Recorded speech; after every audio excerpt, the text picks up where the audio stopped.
Iran has intensified attacks on U.S. bases in the Middle East in response to the continuous bombardment by the American and Israeli militaries.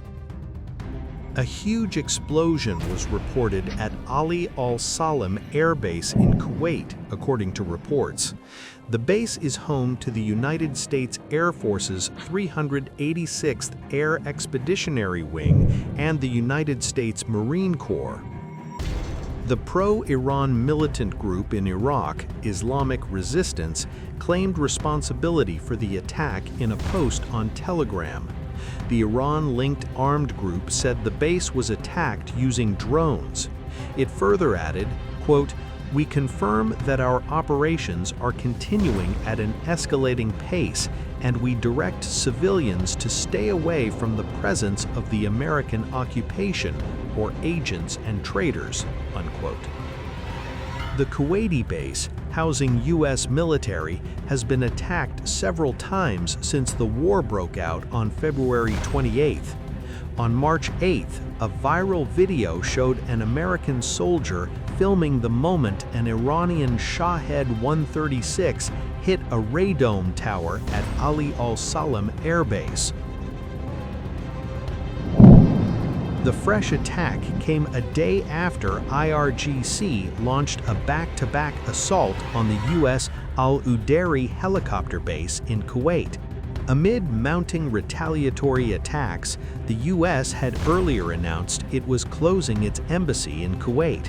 On March 8th, an Iranian drone strike in Kuwait killed 6 U.S. soldiers after an unmanned aircraft breached air defenses and hit a military operations site, according to U.S. officials. Following the attack, the U.S. Embassy urged the public to stay away from the facility, citing ongoing threats. It warned people not to approach the compound due to a continuing threat of missile and UAV attacks over Kuwait. Ali Al-Salem Air Base is located about 40 kilometers from the Iraqi border in Kuwait. It is one of the key facilities used by the U.S. Air Force for military operations in the region. The base hosts the 386th Air Expeditionary Wing, which supports air missions and logistics for U.S. forces across the Gulf. Because of its role in supporting U.S. military operations in the Middle East, the base is considered strategically important.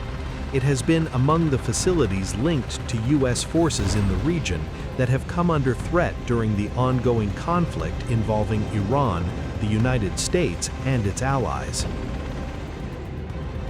Meanwhile, Kuwait also confirmed that a small fire broke out in one of its fuel tanks at the Subia Power and Water Distillation Plant. As per Kuwaiti authorities, the situation is under control as of now. The financial impact of Iranian attacks is also huge.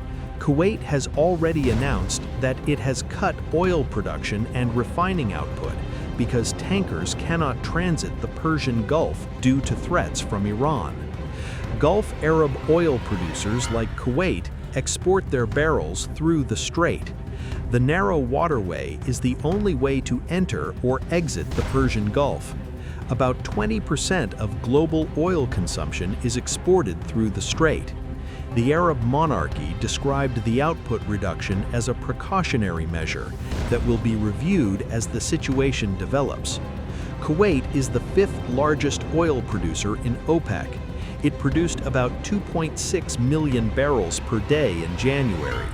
The state-owned Kuwait Petroleum Corporation said it remains fully prepared to restore production levels once conditions allow. Kuwait, like other Gulf countries, has been hit hard by Iran and its proxies. Earlier, a high-rise building was hit in Kuwait City. A huge fire also broke out on the fuel tanks of the Kuwait International Airport, along with the main building of the Kuwait Public Institution for Social Security.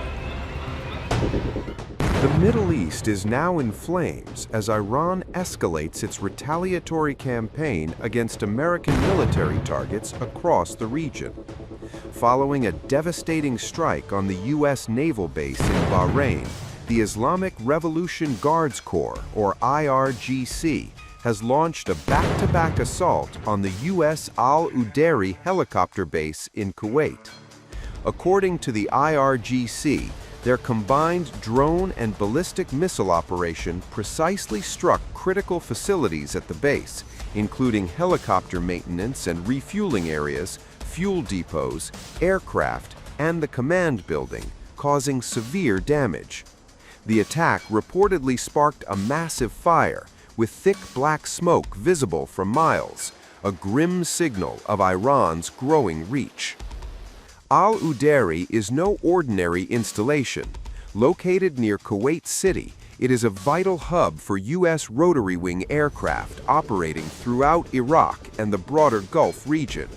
Helicopters stationed here conduct transport, reconnaissance, and support missions for U.S. forces engaged in counterterrorism, surveillance, and rapid response operations.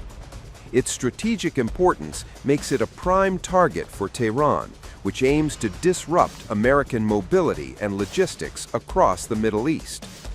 The attack comes in the wake of February 28th, when the United States and Israel launched a military assault on Iran, assassinating the leader of the Islamic Revolution, Ayatollah Sayyid Ali Khamenei, along with top Iranian military commanders. In response, Iran has carried out massive retaliatory strikes, targeting U.S. facilities and Israeli-occupied territories with coordinated drone and missile attacks. The IRGC emphasizes that these operations are focused exclusively on U.S. military positions. Tehran maintains it does not seek confrontation with Arab nations, yet its precision-guided attacks on bases like Al-Uderei signal a new intensity in its regional campaign. In their statement on Sunday, IRGC officials said the Al-Uderei base was hit with surgical accuracy, disrupting aircraft operations, refueling, and command functions. They further claimed that this strike is part of a broader effort to target U.S. terrorist bases across the region, alongside missile attacks on separatist positions in Iran's northwest. Analysts warned that the significance of Al-Uderei cannot be overstated. As a hub for U.S. rotary wing aircraft, its disruption affects rapid troop deployment, air logistics, medevac capabilities, and regional surveillance. By hitting this base, Iran is not only sending a message of deterrence, but actively weakening American operational flexibility in the Gulf. The timing of this attack also underscores Iran's strategic approach. Back-to-back strikes demonstrate both reach and resolve, showing that American bases are no longer safe from retaliation, even deep within the Gulf. The message is clear. Iran is capable of hitting critical infrastructure, disrupting military operations, and responding quickly to aggression. Meanwhile, the broader regional conflict is intensifying. Iranian forces have already targeted U.S. bases in Bahrain, Kuwait, and other regional hubs. Their drones and missiles continue to patrol skies and strike strategic targets, signaling the growing role of unmanned systems in modern warfare. With Hezbollah fighting in Lebanon and the Houthis in Yemen threatening to join the conflict, the Iran-U.S. confrontation is evolving into a multi-front regional war. Every new strike, like the one at Al-Uderei, escalates tensions and raises the stakes for American forces and their allies. The strike at Al-Uderei is also a reminder of Iran's broader strategic calculus. By targeting helicopter and logistics capabilities, Iran seeks to slow the rapid responsibilities of U.S. forces, reduce aerial surveillance, and demonstrate that even heavily fortified American bases are vulnerable. But the images released by the IRGC, blazing missiles, erupting fires, and black smoke billowing into the Kuwaiti sky, leave little doubt that this operation marks a dramatic escalation in Tehran's campaign against American assets. Adding to the broader picture, the IRGC has also previously struck separatist positions inside Iran, signaling a dual focus on external and internal threats and a readiness to defend Iranian sovereignty and retaliate against foreign aggression. As the smoke rises over Al-Uderei, the Middle East watches tensely. Iran's back-to-back strikes reveal a strategic message. U.S. bases in the Gulf are no longer untouchable, and Tehran is ready to escalate if provoked.